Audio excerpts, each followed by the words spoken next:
No ideas. I call Jonathan Young. Thank you, Mr. Speaker.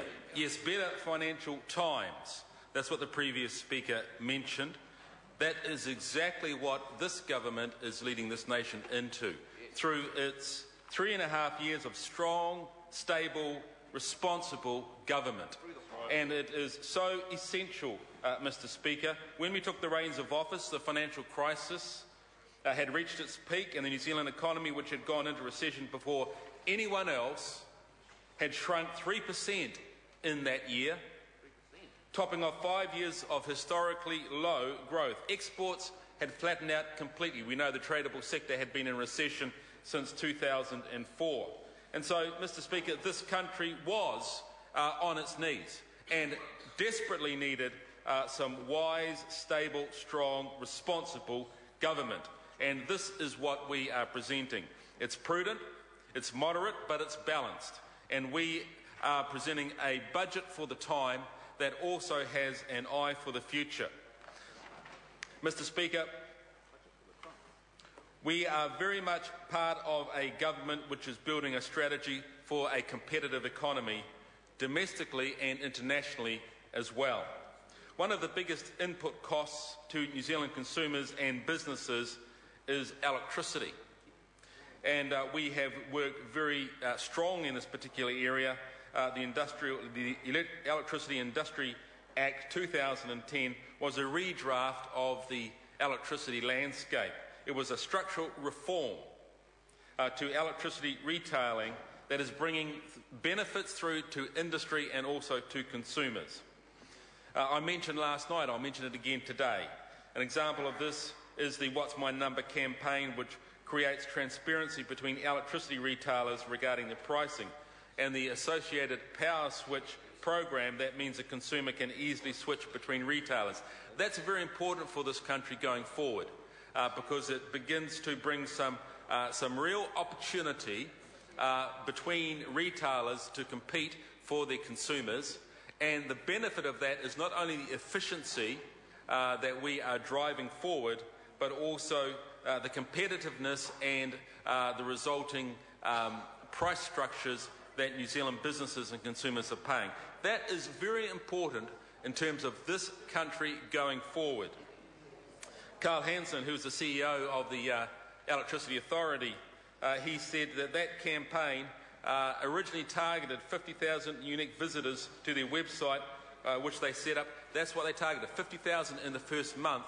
They got 50,000 in the first 3 days. New Zealand business and consumers are hungry for efficiency in this economy, and they are looking for some price competitiveness. And that is what we are doing in being a strong, stable and responsible government. We are working on efficiencies because, Mr. Speaker, for many, many years, we lived in this country as if money was no object and the spending was prolific. But the result of that was not what people were looking forward to. Productivity was low for that investment. And, Mr. Speaker, we needed to be working on that quite strongly. And so what that program happened in the What's My Number and the Power Switch program, what that actually achieved was a reduction in the CPI for the first time in many, many years. In fact, back in the September-December quarter of 2011, that reduction happened in a quite significant way. And we also saw, for example, energy companies, and one that has been cited is Contact Energy, in fact a private energy company, who are losing lots of customers because of that program. Within its first month of that program, they changed their discount from online prompt payments, which had been set at 12%, they increased that to 22%. So that is the sort of structural reforms and changes that particularly this government is looking at, and we're seeing that come through in this. No, it's not. That we're seeing that come through, Mr. Speaker. I wrote this one, Mr. Mallard. Thank you. I wrote this speech, Mr. Mallard. And, Mr. Speaker, this is the program that we're doing, structural reforms that are building this economy, making it competitive and enabling businesses in this country to become stronger, more competitive internationally, and that, Mr. Speaker, is what's going to enable them to employ more people. So it's not just a matter of the government throwing out cash, increasing the number of people who work for the government, which is what the previous government did, increasing the core public service by 50% within their time. Mr. Speaker, it is making this economy competitive. It's making it efficient. It's enabling us to compete because of efficient price structures internationally, globally, in such a way that we start to lift our tradable sector. And that's what we are doing, Mr. Speaker. Mr. Speaker, I want to just touch on some of the aspects of this budget around the area of the mixed ownership model that is now in place. Mr. Speaker, this is hugely significant for this country. We know that the opposition have scaremongered up and down this country, but you know, we know, all of us know that in January 2011 the Prime Minister started talking about this to the electorate, and we went to the polls on it. They went to the polls on it. That was their major platform of opposition against us, yet in the poll of 2011, National won the highest vote ever in MMP's history. Mr. Speaker, I want you to listen to what, for example, the OECD has to say about this policy. This is in their April 2011 report of New Zealand. They say public ownership of commercial enterprises has increased over the last decade, over the time when Labor held the Treasury benches. That's what they are saying. And that, I guess, is a nationalisation of companies and just the general thinking that the left follow through. And this is what they said. They said ownership of commercial enterprises has increased over the past decade, which has likely restrained aggregate productivity by reducing competitive pressures and risk-taking, and also discouraging foreign direct investment. They said compared internationally, New Zealand's SOEs seem to perform better than many others, but there is room for improvement. These asset holdings are substantial, and moving towards public listing of state-controlled commercial assets, even partial privatisation, would strengthen market discipline and transparency through security listing requirements and legislation protecting minority shareholders.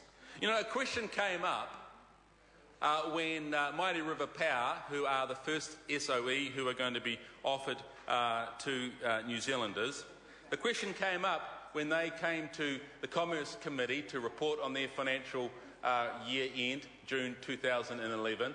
So what would the benefit be if you were partially listed?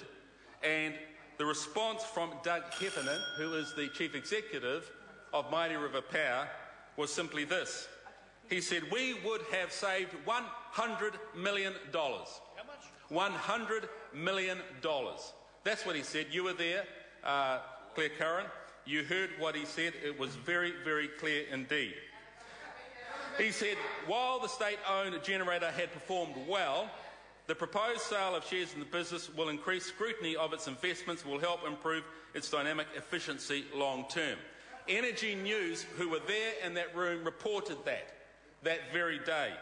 Had the company been listed, it is likely there would have been pressure to quit its landfill gas interests, which were non-core and non-material, much earlier. He told this to the Commerce Committee that day. The company's investment of about $100 million in gas exploration in the middle of last decade is also likely to have been viewed negatively by the investment community, forcing management to act earlier.